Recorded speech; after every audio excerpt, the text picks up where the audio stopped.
Darkcast Network, indie pods with a dark side. Hello, I'm Jackie Moranti, host of Cause of Death 100 Seconds to Midnight. And I'm your guide for this second part of the Darkcast Network's Cruel Summer. Did you know that in the summer months, statistically, crime rises? And while the paranormal doesn't seem to be affected by summer, there is proof that lunar cycles and the changing of seasons does increase activity. Keeping this in mind, sit back and try to relax as we present part 2 of our Cruel Summer Tour. Hello, everyone. My name is Raven, and I'm the host of Rogue Darkness, the podcast that uncovers how the misinterpretations and misinformation surrounding witchcraft, the occult, and other beliefs have led many to do unthinkable crimes. If you're interested in hearing about cases involving the true darkness of humanity, from ritualistic killings and the demons that live in all of us, to exploration of the macabre and delving deep into the unknown, I invite you to join me over on my show so we can explore the darkness of mankind, one crime at a time. As part of the Darkcast Network, I'm honored to bring you an eerie campfire tale that is sure to send shivers down the spines of anyone whom you choose to tell it to this summer. This is the tale of the enigmatic Deer Lady, other times referred to as the Deer Woman, a well-known and often confrontational spirit within Native American mythology. Legend has it that the Deer Lady has different meanings to different people. According to the myth, to women, children, and men who are respectful of other women and children, the spirit is generally associated with fertility and love. On the other side of the coin, though, to those who have harmed women and children, she is vengeful and murderous, and is said to lure the harmful perpetrators to their untimely death. So that is where the tale begins. So grab a blanket or two and stay close to those you love, because this chilling tale might just make you wish you weren't in the middle of the woods at a secluded campsite with only a fire and some dimly lit flashlights to give you comfort. Legend has it that a man and his friends were out camping one warm summer weekend. It was a boys' night out type of get-together, and the man was eager to spend some time with his friends, despite his wife being home with their newborn son. The man had been unfaithful to his wife for quite some time, as well as being condescending and even downright cruel to her, thinking he could ultimately get away with his actions. But little did the man know, something was watching him, knowing his dark secret, and tracking his movements from within the forest depths. The campfire began to burn out, withering to mere embers, so the man and his friends decided to call it a night. They each retreated to their tents, ready to sleep and excited for the next day's planned activities in the great outdoors. In the middle of the night, the man awoke, his bladder forcing him up. He crept quietly out of his tent, trying not to make much noise to prevent waking his friends. As he hid in the darkness, relieving himself, the man heard a distant rustling sound coming from deeper within the woods. The rustling quickly evolved into twigs snapping, and then the sounds of hooves stampeding angrily through the otherwise silent forest. The man was startled, and without hesitation ran as fast as he could back to his tent. But he wasn't fast enough. You see, the noises the man heard was the Deer Lady, tracking him down to punish him for his mistreatment to his family. The man was knocked to the ground, and with a few heavy stomps, he was crushed to death under the hooves of the Deer Lady. Ah!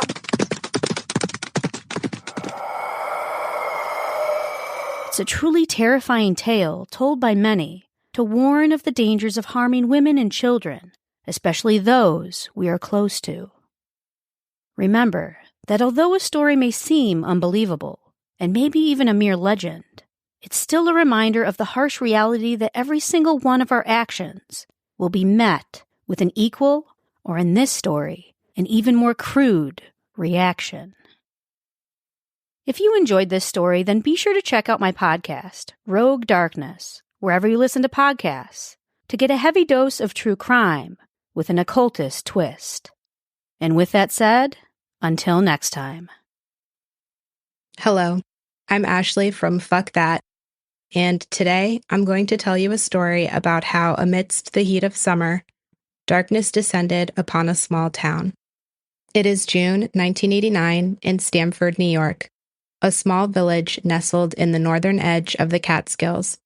Coined as the Queen of the Catskills, Stamford was a quaint, small village with just over 1,000 residents. But, as idyllic as Stamford may have seemed, the summer of 1989 unleashed a darkness that forever stained its history.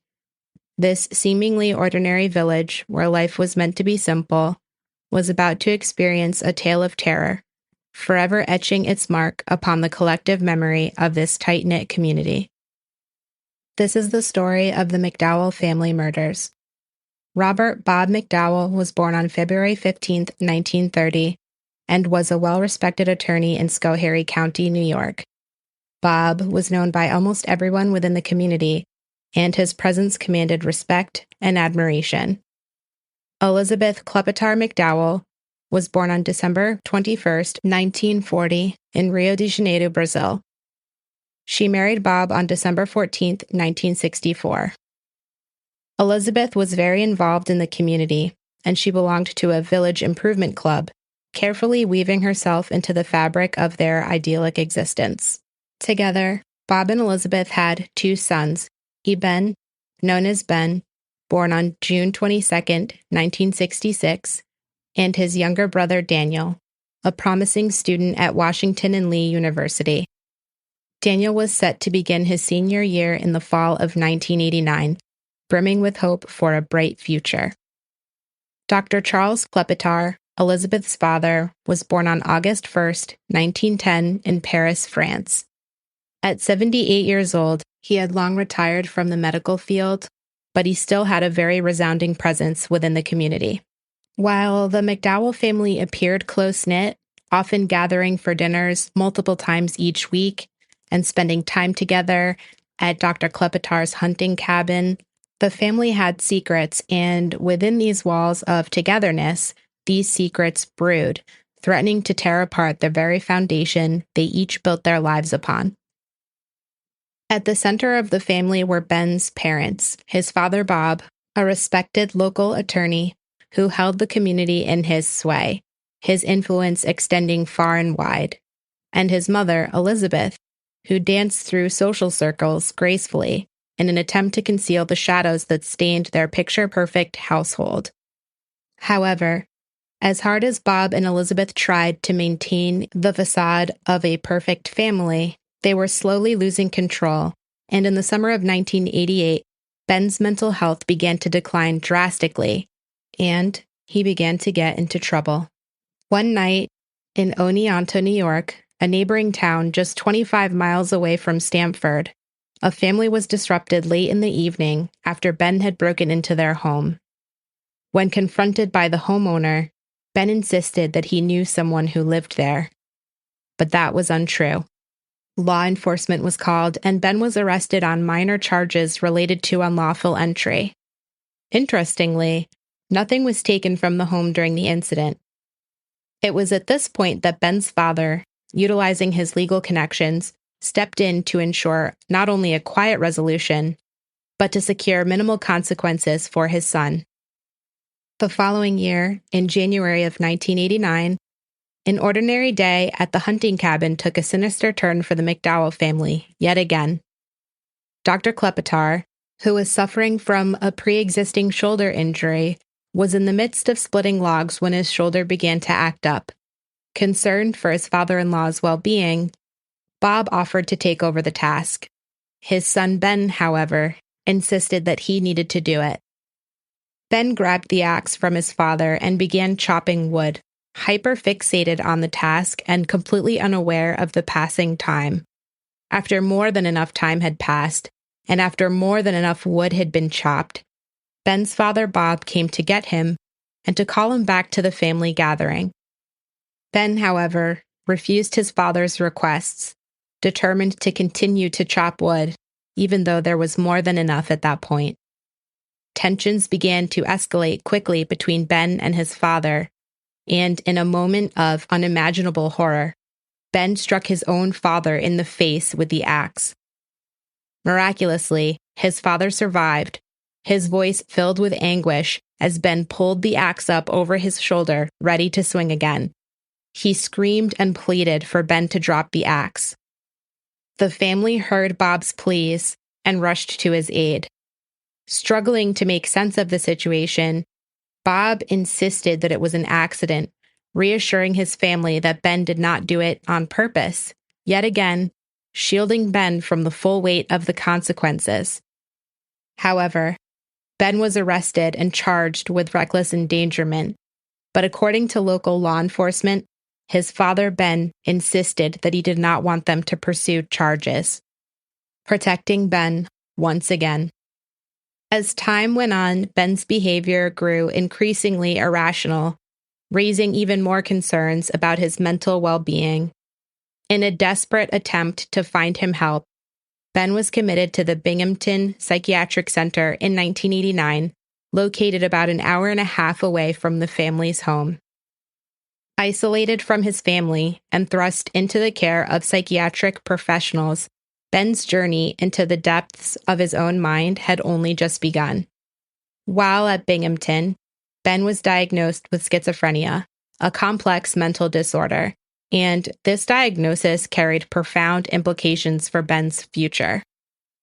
Schizophrenia is characterized by psychotic symptoms and often is accompanied by a decline in social and occupational functioning, and this obviously presented formidable challenges for Ben. The road to recovery proved to be arduous, as many individuals who develop this disorder do not experience a complete restoration of their former selves. The impact of schizophrenia reverberates throughout every aspect of one's life, leaving lasting consequences. For those affected, including Ben, social isolation becomes a pervasive presence, as the symptoms of the disorder can create barriers in forming and maintaining relationships. The life-changing consequences of a schizophrenia diagnosis permeate every facet of one's existence, and this was Ben's new reality. His struggle to regain stability, manage symptoms, and navigate the world with a condition that alters perception would be lonely, and it would be a challenging path. After Ben was discharged, his eagerness to escape the confines of his home led him to seek solace at his grandfather's hunting cabin, but unbeknownst to anyone, this decision would have dire consequences, as it meant his medication intake would go unmonitored, and he would cease taking his medication. Throughout Ben's life, he and his grandfather shared a close bond, making the cabin an appealing retreat. However, what Ben's family didn't know was that this retreat was planned, and just a few days prior, on June 16th, Ben purchased a shotgun from a local gun store. In order to purchase the shotgun, the required form asked if Ben had previously been treated for mental health issues. Ben answered no. On June 21st, 1989, after a long day of fishing with his grandfather, Dr. Klepetar went to take a nap. While he was asleep, Ben approached his grandfather with chilling intent. At close range, he fired the shotgun, killing his grandfather. But according to Ben's plan, he still had work to do. As evening approached and the dinner hour loomed, Ben called his mother, his voice laced with urgency and distress. Ben spoke to his mother, informing her that something was wrong with his grandfather, and that he couldn't wake him up. Ben pleaded with his mother, urging her to have his family come to the cabin to help him out with his grandfather, her father. Ben's mother quickly called her husband, relaying the unsettling information, recognizing the gravity of the situation. Elizabeth's instinct was to involve the authorities. However, Bob had a completely different perspective. As usual, he insisted on keeping this under wraps, concealing their family issues from public scrutiny. Reluctantly, they agreed to make the journey to the cabin together, with their younger son Daniel insistent on coming as well. The following day, shortly after 9:15 a.m. on June 22nd, authorities arrived at the hunting cabin after a social worker found a note written by Ben on the front door of his father's law office in Stamford. Upon arrival, authorities found Dr. Klepetar shot in his bed. He was 78. Ben's father, Bob, who was 59, was found at the edge of a pond near the cabin alongside his son, Daniel, who was only 22. Ben's mother, Elizabeth, was found in the pond. According to sheriffs, she was trying to flee from her son. Elizabeth was 48. State and local police began searching frantically for Ben and cornered him around 11 a.m. near the pond, which was just under a half-mile from the cabin. Authorities tried to talk Ben into surrendering in a 6-hour standoff. However, after Ben began shooting at authorities, he was shot and killed. Authorities on scene have since spoken out, expressing their wish that there was more that they could do, even though they believed they did all they could. One officer recounted that even though he tried to plead with Ben to surrender and express that they didn't want to hurt him, Ben kept reiterating that he wanted them to please shoot him. During the scorching summer of 1989, a chilling tale unfolded, leaving Stamford, New York forever changed. The McDowell family tragedy serves as a haunting reminder that the heat can bear witness to the darkest depths of human nature and the profound impact that untreated mental health disorders can have on everyone around. Even amidst the carefree laughter and fun of summer, the heat can become an unwilling accomplice to heinous crimes. Thank you for listening.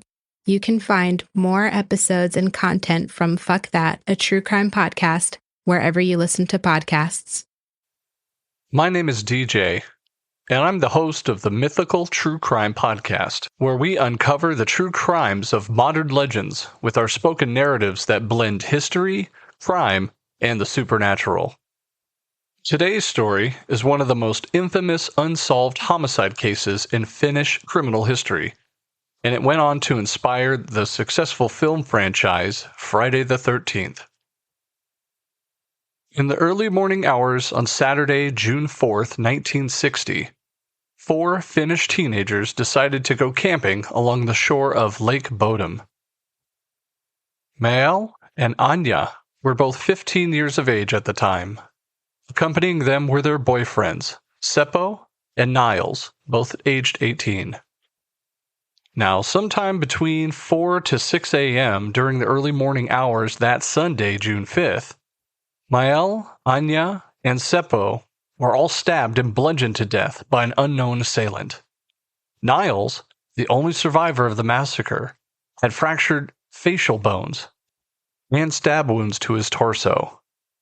He stated after several interviews that he had had a glimpse of the attacker, clothed in all black, with bright red eyes coming from them.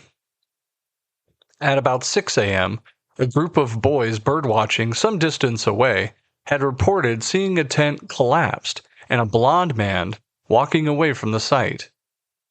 The bodies of the victims were discovered at around 11 a.m. by a carpenter named Esko Johansson. He alerted the police, who arrived at the scene at noon that day. The killer had not injured the victims from inside the tent, investigators found, but instead had been attacking the occupants from the outside with a knife and an unidentified blunt instrument, possibly a rock, through the sides of the tent. The murder weapons were also never located. The killer had taken several items which detectives found puzzling, including the keys to the victims' motorcycles, which themselves had been left behind. Niles' shoes were partially hidden approximately 500 meters away from the murder site. The police did not corner off the site nor record the details of the scene. Later seen as a major error, and almost immediately allowed a crowd of police officers and other people to trample around and disturb the evidence. The mistake was further exacerbated by calling in soldiers to assist with the search around the lake for the missing items. several of which were never found. Miel, who was Niles' girlfriend, was found undressed from the waist down and lying on top of the tent, and also had suffered most of the injuries out of all the other victims. She was stabbed multiple times after her death, whilst the other two teenagers were slain with less brutality. Niles was also found lying on top of the tent as well. There were two notable suspects in the course of the investigations of the Lake Bodom murders, which are the following: Vladimir Galstrom. Many local people suspected Karl Vladimir Galstrom, which is a kiosk keeper in the nearby city known to have been hostile towards campers. Police found no hard evidence to link him to the actual murders.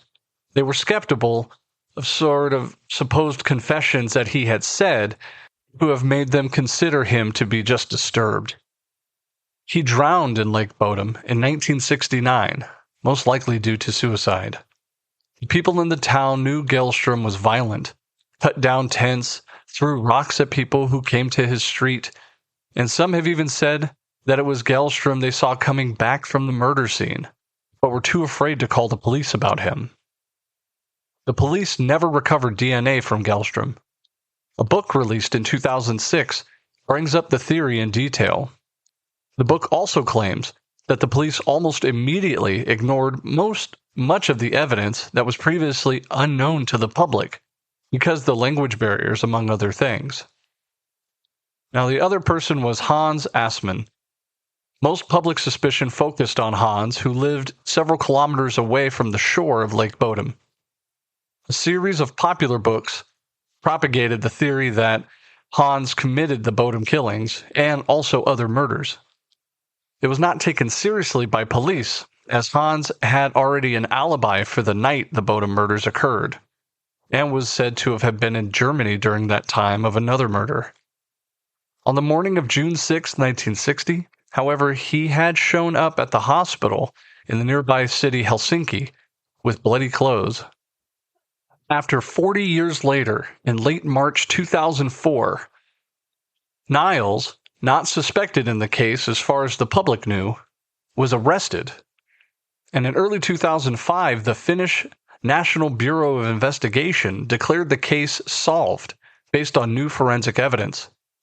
According to the prosecution's interpretation of the bloodstains, Niles had been drunk and excluded from the tent when he attacked the other boy, getting his jaw broken in a fight, which escalated into him committing the three murders. The trial started August 4th, 2005, with Niles' defense lawyer arguing that the murders themselves were the work of one or more outsiders, and that Niles had been incapable of killing three people given the extent of his injuries. It had been also known that his shoes worn by the killer and hidden by him 500 yards away from the tent belonged to Niles, who was also found barefoot on top. Modern DNA analysis was significant for this prosecution, as it showed that the three murdered victims' blood was on Niles' shoes. Niles was completely absent.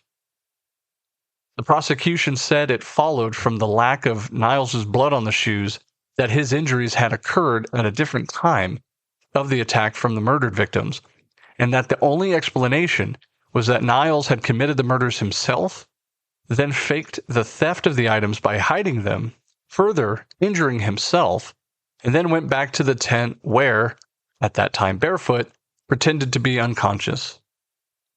The prosecution attempted to bolster their case by allegedly saying an identification by the two birdwatchers that Niles was a tall blonde man at the scene of the crime, an assertion that had also been overheard making an incriminating remark, and also that a decade after the event, he had been boasted to another woman about his guilt. Now, on October 7, 2005, Niles was acquitted of all charges. The court explained the verdict due to the prosecution's evidence being inconclusive, also failure to show Niles had a motive appropriate to the crime of such extreme seriousness, and certainty about the facts now being impossible to be given about the time that had been elapsed.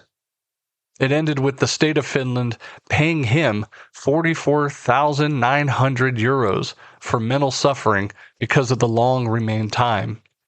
But he was refused permission to sue Finnish newspapers for defamation. There were several films made about this case, including the most recent 2016 Finnish slasher film, Lake Bodom, which is based on the murder case. But more importantly, it inadvertently inspired the Friday the 13th film franchise that started back in 1980. I do hope you enjoyed tonight's show. If you enjoyed this story, I have many more on my podcast, Mythical True Crime, available wherever you listen to your podcasts. You can also follow me on every social media, Twitter, Facebook, and Instagram at Mythical True Crime. Hello, it's Alana, one half of the Canadian podcast Castles and Cryptids, and here is my story for the Cruel Summer special. Robert Irving Bain married Margaret Arawa Cullen in New Zealand in 1969.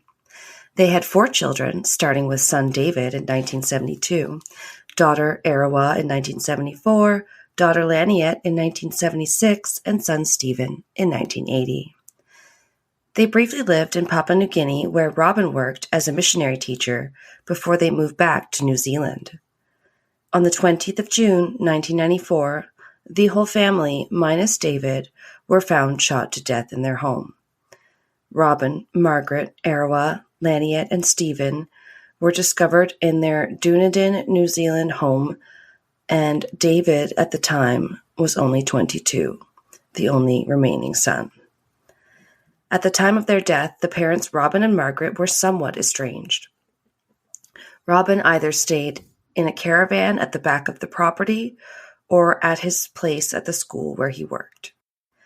The house was also in absolute shambles, with things piled everywhere and not cleaned. Robin had been struggling with depression, and his colleagues had begun to notice and remark on his decline prior to his death. Margaret had her issues also, and was not known to be shy about her problems with her marriage. Was often overheard to have called her husband a son of Belial, one of the 4 crown princes of hell. She was also known to say things like, "I'd shoot him if I could." Their daughter Laniette was living in an apartment, but also sometimes stayed with her father at his apartment at the school. She had also been summoned back to the Dunedin home for the family meeting. She came home on the 19th of June, and they were supposed to have the meeting the very next day. But by the next morning, when David returned home from his part-time paper route, he found his entire family dead. He then called the emergency line 111 at 7:09 a.m. He told the dispatcher, "They're all dead. They're all dead." A rifle was found lying next to Robin's body. Police also found a haunting message on the family computer that read, "Sorry, you were the only one who deserved to stay." There appeared to be a gap between David arriving home and calling the emergency line, and also they saw he had some injuries on his arms. So 4 days later, David is charged with the deaths of his family members. But just 2 short weeks later, the house was burned down by remaining family members' request before the trial had even started. Unfortunately, the police investigator failed to retain the carpet that had the bloody footprints on it, the ones that would be used to help convict David Bain. As the prosecution and defense teams prepared for the trial, a possible motive for the murders came to light. A possible motive for the father, Robin, however. He had apparently been having an incestuous relationship with his daughter, Laniette. She had confided in a male friend who told police she was planning to confront her father and expose him. This was just before the family meeting was called. The witness that was supposed to be called to testify to the relationship between Robin and his daughter simply never showed up, however. Despite a lack of clear motive and based on the circumstantial evidence and bloody footprints, David was found guilty. In fact, the only real motive ever suggested that I found was a minor and long-running argument with his father about the use of a chainsaw. Other than, of course, the prosecution's rather weak argument that he wanted his inheritance. The family were not wealthy. He was sentenced to life imprisonment with a minimum 16-year non-parole period. Joe Karam, a former all-black rugby player in New Zealand, became interested in the case after he heard that people were selling jam to raise money to aid David in an appeal. He studied the trial and became convinced of David's innocence. He plunged his considerable wealth into his efforts to get David a retrial. He spent all his free time on the case, working on it full-time and losing an estimated $4 million in time, loss of earnings, and costs of legal and forensic experts. Prior to this, he had been a millionaire with over 20 properties. David was granted an appeal in 1995, but a retrial would not take place until 2009. Robin, David's father, remained a focus of the case as he was still the best and most likely suspect, other than David. As his mental health was called into question, his depression was brought up, and the incest story and his work suffering were all brought up by David's team. The trial lasted 3 months, and it took the jury less than a day to find him not guilty. In March of 2010, Bain lodged an application for compensation for wrongful imprisonment. But it was complicated. His case fell outside cabinet rules on compensation, meaning the government was not obliged to pay him anything, but may do so if he was able to establish his innocence on the balance of probabilities and was also the victim of exceptional circumstances. A Canadian judge was brought in due to the high-profile nature of the case to review this application. Judge Minister Simon Power of New Zealand appointed retired Canadian Supreme Court Justice Ian Binney.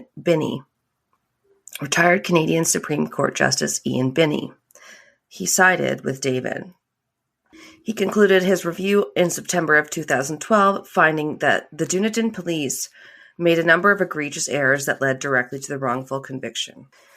After a lengthy battle amidst a scandal that was later dubbed dirty politics, finally David was offered $925,000 in payment if he would agree to drop all legal challenges. He agreed. The payment was deemed ex gratia, meaning it was made for moral rather than legal reasons and had no bearing on Bain's innocence or guilt. As for David and where he is now, he married Liz Davies in a small ceremony outside Christchurch. The family is very private.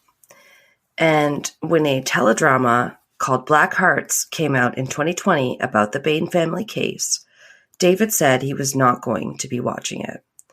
Indeed, his friend called it ghoulish. And that is the controversial case of the Bain family murders. We hope you enjoyed.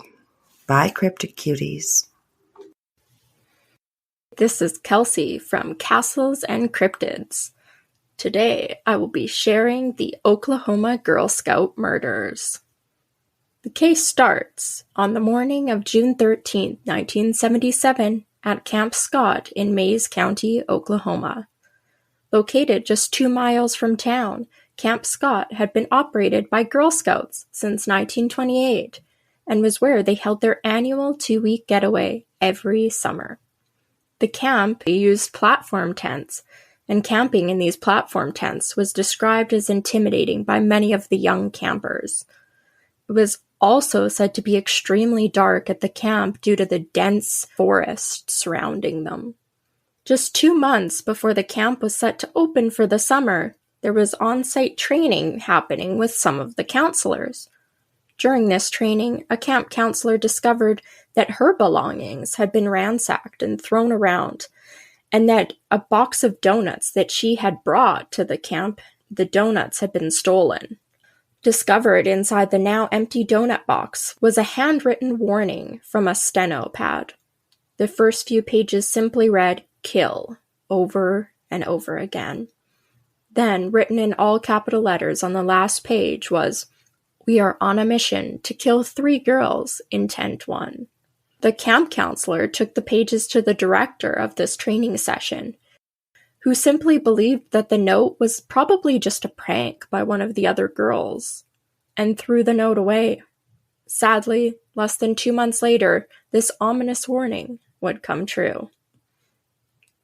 At about 7 p.m. on Sunday, June 12, 1977, 3 young girls were sitting in their platform tent number 7 during a severe thunderstorm.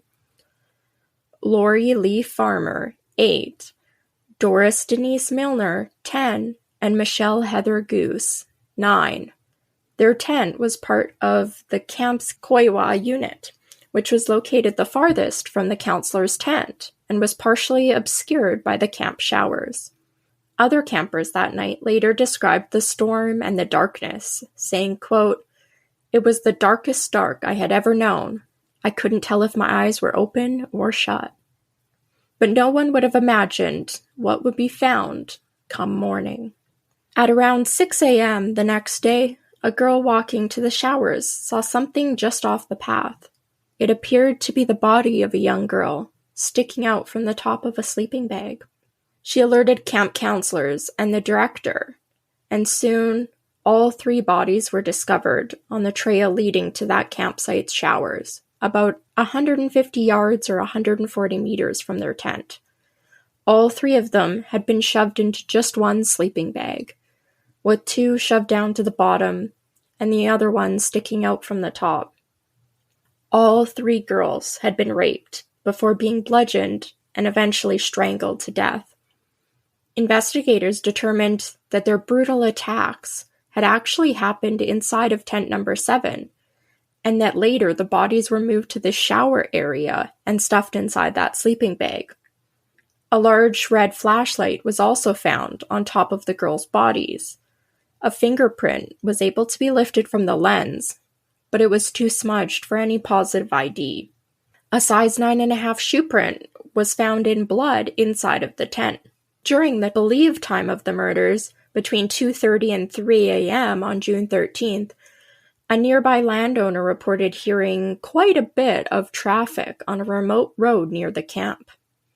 And other Girl Scouts reported hearing strange sounds, moaning, and people moving around outside that night, which was weird because of the severe thunderstorm. Camp Scott was promptly evacuated and eventually shut down. A huge manhunt was undertaken, looking for the suspect or suspects, and after 10 months on the run, police were able to get their man. The case was declared closed and solved when Jean Leroy Hart, a local jail escapee, was arrested. Hart had a history of violence and rape, including the kidnap and rape of 2 pregnant women just 10 years earlier. Now Hart maintained his innocence for the Girl Scout murders, but items found near the scene, hidden inside of a cave that he might have been staying at while on the run, linked him to some of the items found at the scene of the murders. However, DNA at the time was inconclusive, and all it could do was not rule him out, while also ruling out some of the other suspects at the time. Hart was later acquitted in March of 1979 after a jury unanimously found him not guilty. However, since he was caught, he did end up continuing to serve the remaining over 300-year prior sentence he had. In June of 1979, 2 years after the murders, Hart collapsed and died of a heart attack at the age of 35, after jogging and lifting weights in the prison exercise yard. 2 of the families of the victims later sued the Magic Empire Council and its insurer for $5 million. They were all alleging negligence. They discussed the threatening note that had been discarded, and then the large distance between the setup of tent number 7 and the counselors' tents. In 1985, the jurors sided with Magic Empire Council, and the families lost their suit. Richard Goose, the father of one of the victims, went on to help the state legislature pass the Oklahoma Victims' Bill of Rights. He also helped found the Oklahoma Crime Victims Compensation Board. Another parent of one of the victims, Sherry Farmer, founded a support group called the Oklahoma Chapter of Parents of Murdered Children. In 2022, it was announced that DNA testing had been resubmitted multiple times. Though it had always come back inconclusive, it is still believed that Hart was involved in the murders due to some of the markers in his blood and the samples matching those from the scene. Unfortunately, the samples are now far too degraded to get proper profiles, and investigators are now just waiting for advancements in technology to help them be able to obtain that DNA profile. A 4-part ABC News documentary series titled Keeper of the Ashes: The Oklahoma Girl Scout Murders was released in 2022, close to the 45th anniversary of the murders. It was hosted by actress and singer Kristen Chenoweth, who revealed that she was just 8 years old at the time of the murders, and she herself was a Girl Scout who had been planning on going on that camping trip that summer to Camp Scott, but she had become ill and decided not to go. According to investigators, the case of the Oklahoma Girl Scout murders remains officially unsolved. Hello, Spooklings. I'm Kathy. And I'm Jason. And we are All Hallows Eve podcast. We are bringing you the story of Richard Speck in the 1966 Chicago Massacre, which introduced a new word into the American life: mass murderer. It is an unusually cool summer night for July 13th, 1966 in South Deering, Chicago. Merlita Gargulio, age 23, who was known to have a beautiful singing voice. Valentina Passion, age 23, was known as a very good cook. Patricia Matusek, age 20, had nursed her dying cousin when she was younger. Pamela Wickening, age 20, had been a studious and focused student. And Nina Schmel, age 24, was remembered as loving Elvis, Cats, and the color pink. And Corazon Amaro, age 23, were all at 2319 East 100th Street, a modest 2-story townhouse that now defunct South Chicago Community Hospital was using to house their student nurses. They shared the place with 3 other student nurses.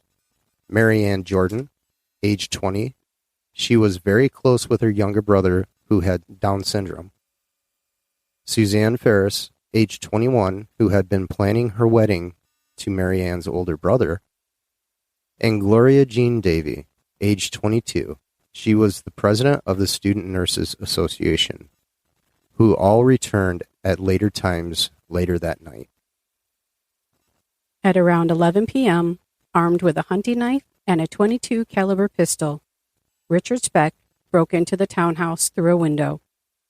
He had no idea who lived in the townhouse, nor did he care. His intentions were to rob the place. He made his way upstairs to the bedrooms. At the first room, he encountered 2 of the girls. Pointing the gun at them, in a low tone, he ordered them into the adjoining room where 4 of the other nurses were awakened. Using strips of torn bed sheets and nautical knots, Speck bound the wrists of his captives behind their backs. He assured them that he only intended to rob them. The other nurses told Corazon, "Maybe if we are calm and quiet, he will be too. He has been talking to us all, and he seems calm enough, and that's a good sign." He then removed the ladies one at a time from the room, each quietly leaving with him. He would be gone for approximately 30 to 45 minutes at a time. The ladies left behind in the room could hear muffled cries from deep within the house, but had no idea what was going on. During one of these periods of time, Corazon managed to roll under one of the bunk beds. Speck never noticed the missing nurse. Corazon laid under the bed for hours, listening to her friend's muffled cries. She finally came out of hiding around 6 a.m., 7 hours after this nightmare began, only to find her friends all dead, even the 3 ladies that hadn't originally been home. Suzanne, who had not been home at the time of the initial break-in, was stabbed to death in the upstairs hallway as she was walking to her room. She had wounds to her chest and chin. In the east bedroom were Patricia, Pamela, and Marianne. Patricia had been strangled with a strip of bedsheet. Pamela had been strangled and stabbed. Marianne had been stabbed in the chest, neck, and eye. The west bedroom, Nina was found gagged with a bedsheet, strangled, and knife wounds to her neck. Valentina was strangled, and Marlita's throat had been slashed. After finding 7 of her friends murdered, Corazon climbed out onto the ledge of the second-floor window and began to scream. "They are all dead. My friends are all dead. Oh God, I'm the only one alive." Once help arrived, Gloria's body was discovered downstairs, naked on the sofa. She had been dropped off by her boyfriend, and when she entered the house, had been raped, sexually brutalized, and strangled. Corazon was able to give a description to the police of a pock-faced man and a tattoo that read, "Born to Raise Hell." His likeness was splashed all over the front of every local newspaper. On July 19, 1966, Speck attempted suicide by slashing his wrist up to his elbow. At the last moment, he changed his mind and summoned for help. He was taken to Cook County Hospital, where an ER doctor recognized Speck's tattoo and notified the police. Richard Speck's trial began April 3, 1967, after a panel of psychiatrists judged him competent to stand trial. He claimed to have no recollection of the murders and showed no emotions during the trial. His fingerprints were found all over the crime scene, but the final nail in his coffin was during the trial, when Corazon was asked if she could identify the killer. She rose from her seat in the witness box, walked directly in front of Speck, pointed at him, and stated, "This is the man." On April 15, 1967, after 49 minutes of deliberation, the jury found Speck guilty and recommended the death penalty. On June 5th, Judge Herbert Passion sentenced Speck to death by electric chair. Speck never made it to the electric chair. The Supreme Court in 1971 upheld his conviction but reversed the death sentence. Instead, Speck was dispatched to the Stateville Correctional Center to serve a 400-year sentence. He died on December 5th, 1991 of a heart attack. He was 49 years old. If you would like to hear more about Richard Speck or other spooky topics, find us on your favorite podcast platform. And don't forget, stay spooky, my friends. A teenage girl leads a troubled life. She lives in a dangerous neighborhood. She's been rebelling. She's been having family problems. Then she disappears. So what caused it? Did she run away voluntarily to escape her problems? Did she fall victim to a criminal roaming her streets? Or are family members not telling the whole story about the last day she was seen? These are the questions that have been swirling around the disappearance of Ashley Summers, a 14-year-old girl from Cleveland, Ohio, who was last seen in July of 2007. What appeared at first to be a relatively straightforward runaway case has morphed over the years into a rat's nest of terrifying possibilities. Ashley Nicole Summers was born on June 16, 1993 in Cleveland, Ohio. She was the oldest of 6 children born to Jennifer Summers. Ashley's father took off after she was born, but Jennifer met somebody new and gave birth to Ashley's 5 half-siblings. Jennifer herself came from a big family, and they all lived nearby in Cleveland. The family was made up of 10 aunts and uncles, cousins, great-aunts, and great-uncles, and grandparents. Though she had this close-knit family, as Ashley approached her 14th birthday, boys also started entering the picture, and things started to change. Right before Ashley turned 14, she met an older boy in her neighborhood named Gene. Gene was 16, and, 2 years isn't really that big of an age difference, but at the time, Ashley was in middle school and Gene was already in high school, so her mom was not a fan of this relationship. But as these things tend to go, the more Jennifer disapproved of her daughter's boyfriend, the more Ashley was drawn to him. And this led to other acts of rebellion. Jennifer suspected that Ashley had been taking money out of her purse here and there, but one day, Ashley took Jennifer's entire paycheck out of a drawer. Soon, Jennifer found out why Ashley had done that. One day, her oldest daughter came home with a giant tattoo of a heart on her arm that said Jean in the middle. Jennifer, of course, hit the roof and really was at the end of her rope with Ashley. But luckily, like I said, she had this large family around her to offer support. So Jennifer went to her own mother who, had a little experience in dealing with rebellious teenagers, and she asked her what to do.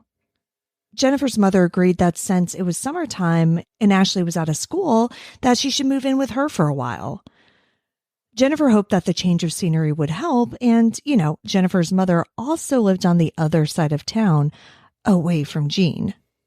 So at first, after this move, things do seem to get a little bit better. But as you may imagine, living with her grandmother did prove to be a little boring for the 14-year-old.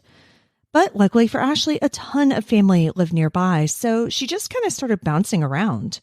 Her great-uncle Kevin's house apparently was a big hangout for the cousins because he spoiled them and let them do whatever they wanted. Ashley's Aunt Danielle had also just moved into a place in the Cleveland suburbs, and Ashley talked about moving in with her. Which again, getting out of the city, maybe into a better area, I think was something that everybody thought would be good for Ashley at that point. July 4th, 2007 was Ashley's great-uncle Keith's birthday. He had a pool party at his house like he did every year. Ashley came, but Jennifer and her other kids didn't for some reason. However, there were plenty of other family members there. Apparently, though, according to them, Ashley seemed a little depressed when she got there, but eventually got in the pool and started playing with her cousins and seemed to cheer up. She stayed there for around 3 or 4 hours and then told them she was going to go to her Aunt Christina's house, who at the time lived just a few blocks away. She left Keith's house around 6 p.m. and seemingly disappeared. The problem was, because Ashley bounced around between her family's houses so much, it took a while before anyone actually realized she was missing. Luckily, Ashley's mother, Jennifer, said that she talked to her daughter either every day or every other day, so when a few days went by without being able to get in touch with her, she knew something was wrong, and Ashley's family did report her missing. Now, due to Ashley's recent rebellion and the fact that she had already been bouncing around between houses, police classified Ashley as a runaway. And honestly, her family pretty much agreed with them. But that doesn't mean that they just wrote her off.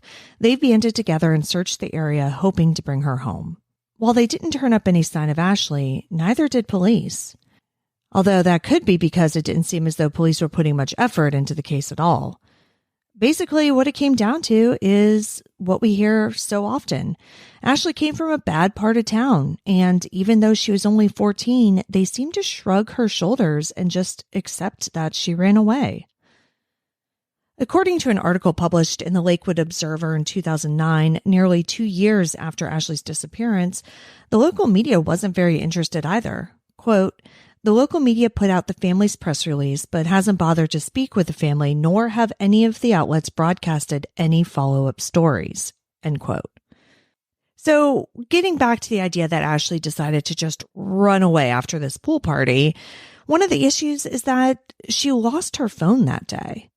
On the morning of July 4th, 2007, Ashley was at her other great-uncle, Kevin Donathan's house. Donathan and Ashley got into an argument, allegedly over Ashley texting, quote, family gossip. The argument got so heated that Donathan grabbed Ashley's phone and broke it. And again, this is 2007, and those things were pretty heavy duty. So breaking a phone was not an easy task like it is today. So when Ashley showed up to that pool party later in the day and was seemingly down in the dumps, as her family members put it, that could be a big reason why. So you can look at this incident in one of two ways. Maybe Ashley was just fed up with her family and upset about the fight and did just decide to take off. Or you can look at the fact that she didn't have a phone as a reason she wouldn't have left right then, as she was 14 with very few resources and now no method of communicating with friends or anyone else who may help her get what she needed to run away. As time went on and Ashley didn't show back up, her family held out hope that she was still out there and safe and just really taking the rebellious teen thing to the next level. And a month after her disappearance, Ashley's mother received evidence that seemed to support this. Jennifer Summers received a phone call. The voice on the other end of the line was rushed, but she did believe that it was Ashley. The person on the end of the line said, quote, "It's me, Mom. I'm okay." End quote. And that was it.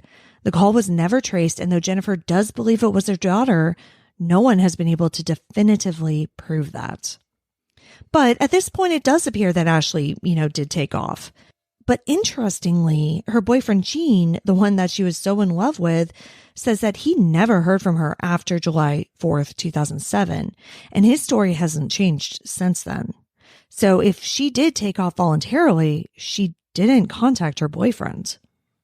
Now, for the next 2 years, Ashley's case languished. Investigators and media weren't really interested, but her family didn't give up hope. They were just stuck waking up every day looking for answers that never came. But in March of 2009, that changed with Twitter. Now, that year, Twitter was still pretty new, and only a handful of celebrities had a presence on the social media platform. One of the biggest, if not the biggest at the time, was Ashton Kutcher.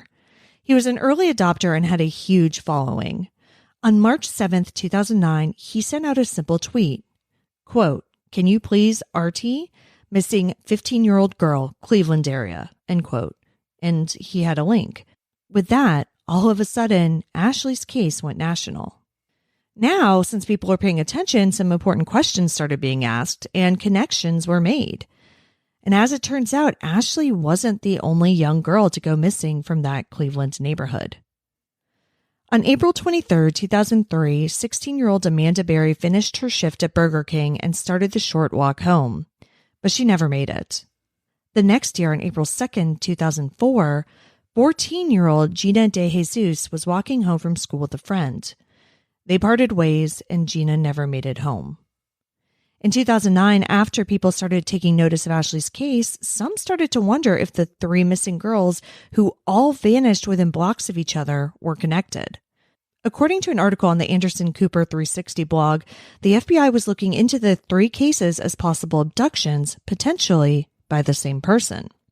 While there were now people looking into Ashley's case, there were no answers, nor were there answers in Amanda or Gina's cases. That is, until a shocking 911 call.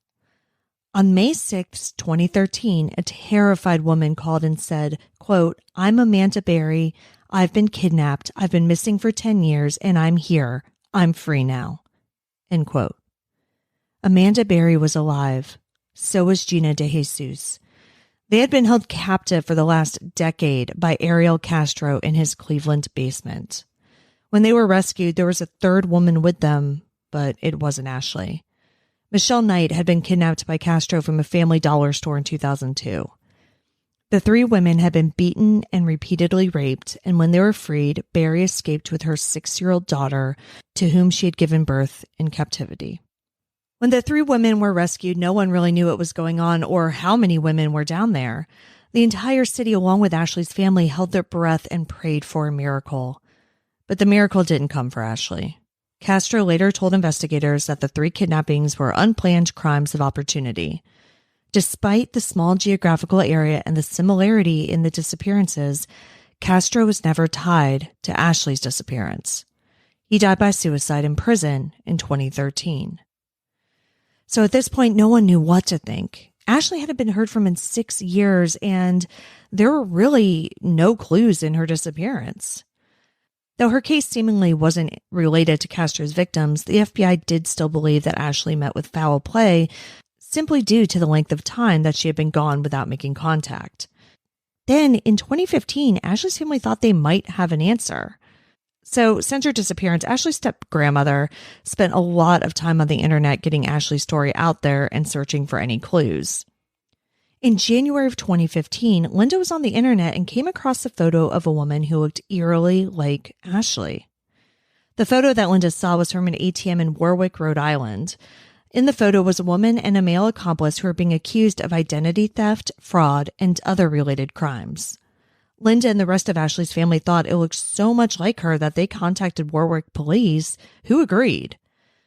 Warwick PD publicized the case in hopes of identifying the mystery woman, but received no leads. The FBI got involved and launched a search for the woman that lasted several months. In July of that year, the FBI did come out and say that the woman in the ATM photo was not Ashley. In an effort to find the mystery woman, billboards had been erected around Warwick with her photo.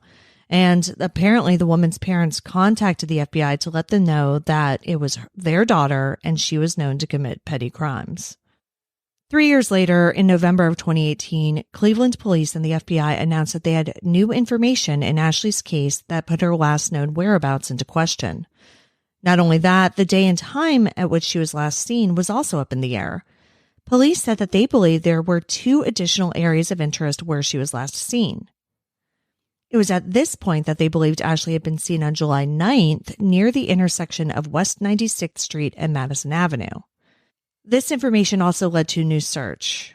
Remember Ashley's great-uncle, Kevin Donathan, the one who broke Ashley's phone after an argument? One of the areas of interest was the house he lived in back in 2007. Now, he would no longer live there, but the current residents cooperated with law enforcement and let them dig in the backyard. Unfortunately, they didn't find anything related to Ashley's disappearance, but a month later, something interesting did happen. In December of 2018, Kevin Donathan was arrested and charged with multiple crimes, including rape, attempted rape, and gross sexual imposition. Police didn't name him as a suspect in Ashley's disappearance at that time, but a relative told WKYC News that the family had recently been re-interviewed about Ashley, and Donathan's name came up.